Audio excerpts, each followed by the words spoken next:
अस्सलामुअलैकुम everyone, I hope you all are fine and fresh by the grace of almighty Allah. तो आज के इस वीडियो में हम HCF and LCM find out करेंगे 210, 140 एंड 135 का बाय डिवीजन मेथड।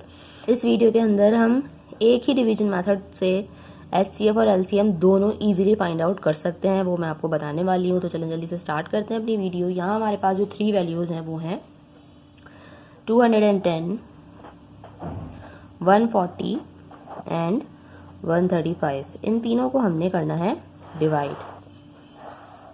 ठीक है, सबसे पहले तो हम इसका HCF फाइंड आउट करेंगे। HCF फाइंड आउट करने के लिए आपको पता है कि ज़रूरी है कि जितनी भी यहाँ वैल्यूज़ हैं उन्हें एक साथ एक ही टेबल से डिवाइड किया जाए, जबकि LCM में ऐसा नहीं होता है। LCM में ये होता है कि जो भी वैल्यू छोटे से छोटे टेबल से अगर एक भी वैल्यू डिवाइड हो रही है तो हम उसे डिवाइड कर लेते हैं, बाकी वैल्यूज़ को ऐसे ही कॉपी कर लेते हैं और फिर आगे जाके वो जब जिस टेबल से डिवाइड हो रही होती है उन्हें उससे हम डिवाइड कर सकते हैं। लेकिन पहले हम यहाँ HCF फाइंड आउट करें। HCF के लिए ज़रूरी है कि यहाँ पर 2, 3 या जितनी भी वैल्यूज़ हैं उन्हें हमें एक ही टेबल से डिवाइड करना है। ठीक है, तो अब हम देखेंगे कि ये तीनों वैल्यूज़ किससे डिवाइड हो सकती हैं। इन दोनों के लास्ट में 0 है, यानी कि ये दोनों 2 से डिवाइड हो सकती हैं, लेकिन इसके लास्ट में 5 यानी कि ऑड नंबर है, इसलिए ये वैल्यू 2 से डिवाइड नहीं हो सकती। इस वजह से हम इन तीनों को ही 2 से डिवाइड नहीं कर सकते, क्योंकि इनमें से एक ऐसी वैल्यू जो 2 से डिवाइड नहीं हो सकती। 2 के बाद जो नेक्स्ट प्राइम नंबर है जिसमें हम इसकी डिविजिबिलिटी चेक कर सकते हैं तीनों की, वो है 3। और 3 का आपको पता है हम किस तरह डिविजिबिलिटी चेक करते हैं कि एक वैल्यू के अंदर जितने डिजिट्स होते हैं उनको प्लस करने के बाद अगर ऐसा नंबर आए जो कि 3 का मल्टीपल है तो उसका मतलब होता है कि वो वैल्यू 3 से कम्प्लीटली डिवाइड हो सकती है।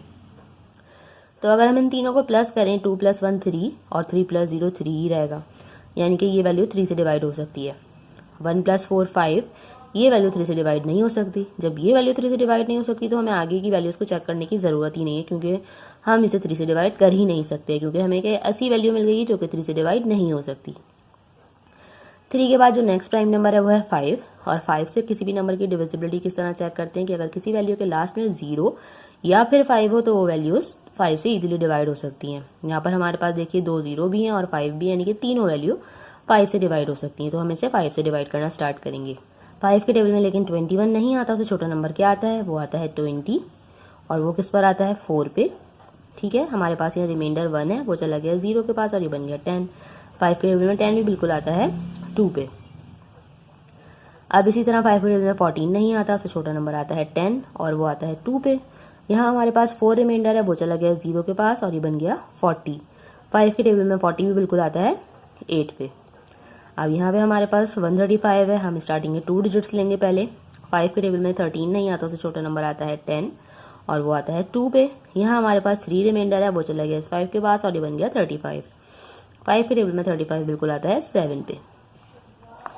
अब जो हमारे पास यहाँ वैल्यूज आ चुकी हैं, हम दोबारा से वही चेक करेंगे कि क्या ये तीनों किसी सेम टेबल से डिवाइड हो सकती हैं। देखिए ये दोनों वैल्यूज 2 से डिवाइड हो सकती हैं क्योंकि इनके लास्ट में इवन नंबर है, जबकि ये वैल्यू 2 से डिवाइड नहीं हो सकती।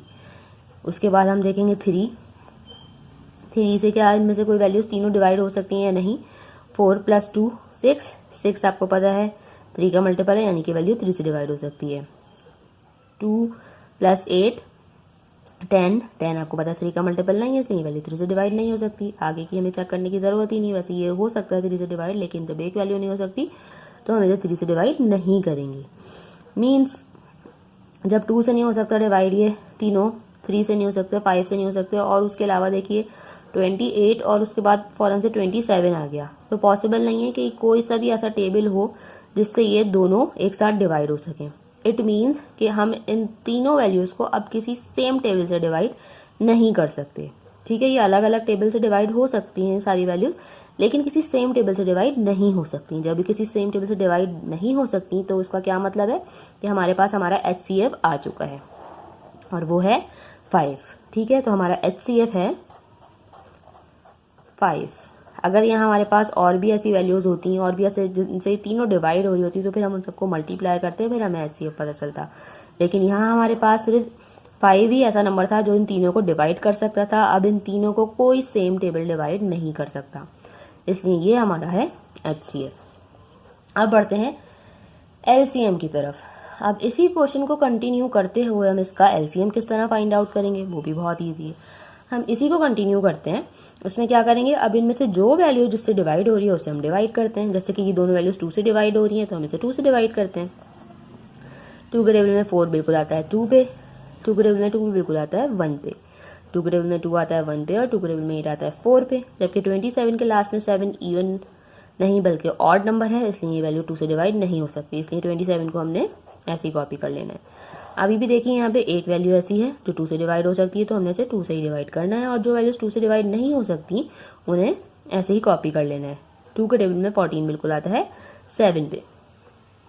अब देखेंगे कि क्या अब भी इनमें से कोई ऐसी वैल्यूज हैं जो 2 से डिवाइड हो सकती हैं। 27, 7, 21, अब किसी के भी लास्ट में इवन नंबर नहीं है, यानी कि अब कोई भी वैल्यू 2 से डिवाइड नहीं हो सकती। 2 के बाद हम 3 में देखेंगे कि 3 से कोई वैल्यूज डिवाइड हो सकती हैं। बिल्कुल आपको यहाँ 21 नजर आ रहा है, क्योंकि 3 के टेबल में 21 बिल्कुल आता है 7 पे। इस 7 को हमने ऐसे ही कॉपी कर लेना है, और 3 के टेबल में 27 भी बिल्कुल आता है 9 पे। ठीक है, दोबारा से चेक करेंगे कि क्या अभी भी कोई वैल्यू 3 से डिवाइड हो सकती है। बिल्कुल 9 डिवाइड हो सकता है तो उसे 3 से ही डिवाइड करेंगे। बाकी 7 को हमने ऐसे ही कॉपी कर लेना है। 3 के टेबल में 9 आता है 3 पे, इस 3 को भी अभी हमने 3 से ही डिवाइड करना है, और ये जो 2 7 इनको ऐसे ही कॉपी कर लेंगे, और 3 के टेबल में 3 आता है 1 पे।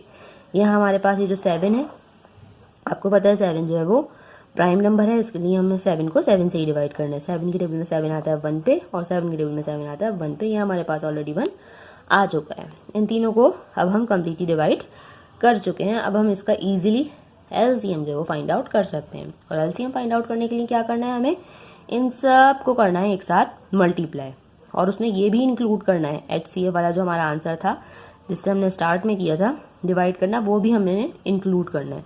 तो चलिए हम एलसीएम फाइंड आउट कर लेते हैं जल्दी से इसका। उसके लिए हम क्या करेंगे, इन सबको करेंगे multiply. 5 multiply by 2 multiply by 2 multiply by 3 multiply by 3 multiply by 3 and multiply by 7। अब जल्दी से हम इनको मल्टीप्लाई कर लेते हैं ताकि हमें इसका एलसीएम भी जो है वो पता चल जाए। 5 time 2 is 10, 10 time 2 is 20, 20 time 3 is 60, 60 time 3 is 180, और यहाँ 180 को हमने मल्टीप्लाई करना है 3 से, वो हम रफ वर्क में करके जल्दी से देख लेते हैं। 3 टाइम 0 इज 0, 3 टाइम 8 इज 24 का 4, 2 जो है वो हमारा कैरी है यहाँ। 3 टाइम 1 इज 3, 3 प्लस 2 5। हमारे पास यहाँ चुका है 540, 540 को लास्ट में हमने मल्टीप्लाई करना है 7 से, वो भी हम जल्दी से कर लेते हैं। 7 टाइम 0 इज 0, 7 टाइम 4 इज 28 का 8, 2 जो है वो हमारे यहाँ कैरी है। 7 टाइम 5 इज 35, 36 एंड 37। मीन्स हमारा जो एलसीएम है वो भी आ चुका है, वो है 3780। ये एलसीएम है 210, 140 एंड 135 का। देखा आपने कितनी जल्दी से और एक ही मेथड को फॉलो करते हुए हमने दोनों एलसीएम एंड एचसीएफ जो है वो कितनी इजीली फाइंड आउट कर लिए हैं।